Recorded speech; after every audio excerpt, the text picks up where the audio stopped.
Emma Harper was 26, a young woman full of life, with wide eyes that seemed to take in the whole world with curiosity and wonder. One day, while arranging the paintings in the art gallery where she worked, a sudden breeze swept through and pushed a large canvas, sending it tilting forward.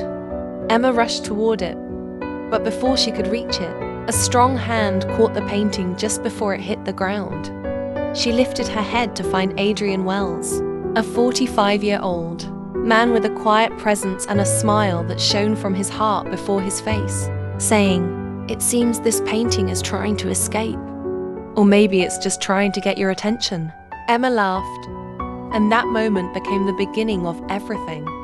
Adrian's visits to the gallery grew frequent, always claiming he just happened to be passing by. But Emma quickly realized that the steps coming her way were not a coincidence.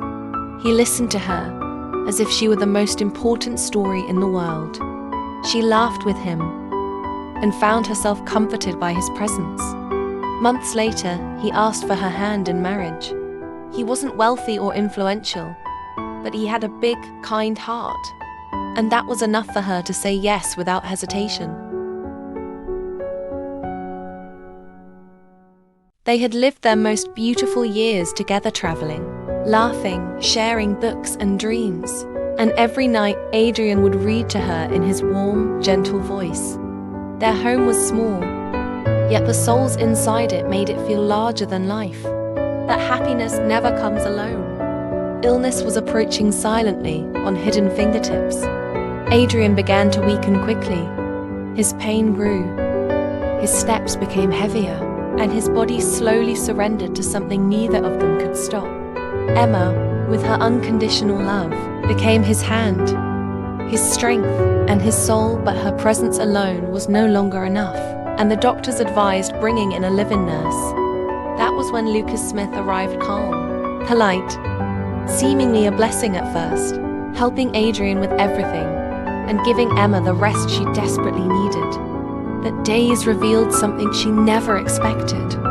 Luca began watching Emma with unprofessional eyes, speaking words that crossed every boundary. "You're too young for a life full of sickness. If I were your husband, I'd never let you suffer like this." Emma pulled away, made it clear her heart belonged to Adrian. Yet Luca didn't stop. He even delayed Adrian's medicine at times, as if the pain he saw on Adrian's face was merely a tool to plant despair in Emma's heart. Despite his weakness, Adrian saw everything. One night, he heard Lucas speaking on the phone. "She's exhausted. She breaks soon, and she'll be mine." The next day, Adrian asked to be taken to the garden, and there, far from Emma's ears, he confronted Luca with a weak but firm voice. "Leave my house, or I'll tell Emma everything." Luca disappeared the following day, without Emma ever knowing the truth. After his departure, Emma found herself alone, facing the illness. She no longer went out, no longer laughed. She cleaned, cooked, lifted, treated, and cared until she became a worn-out version of herself. Adrian, unknowingly, had begun to cage her with his presence. His fear of being alone made him cling to her, to the point of suffocating her. Emma cried silently in the bathroom so he wouldn't hear. Weeks later, a message from Luca appeared. "Emma, are you okay?" He didn't ask about Adrian, he asked about her. Then came another. "There's a safe pill that will help Adrian sleep. You'll finally be able to rest." She hesitated and resisted, but exhaustion broke her. One sorrowful night, she slipped the pill into Adrian's juice. He drank it trustingly and whispered in his frail voice, "I love you, Emma. You're my life." He fell asleep quickly, and Emma left the house. She met no one. She simply sat by the sea, crying and breathing. She did this several times, not running from her husband, but from the unbearable pain. Until one night, Adrian didn't finish his drink. He pretended to sleep, waited for her to leave, then followed her with great difficulty. He found her sitting alone by the sea, her face in her hands, trembling as she cried. No man, no betrayal, just a broken soul. Adrian returned home with a shattered heart, finally understanding. He loved her, but he was destroying her.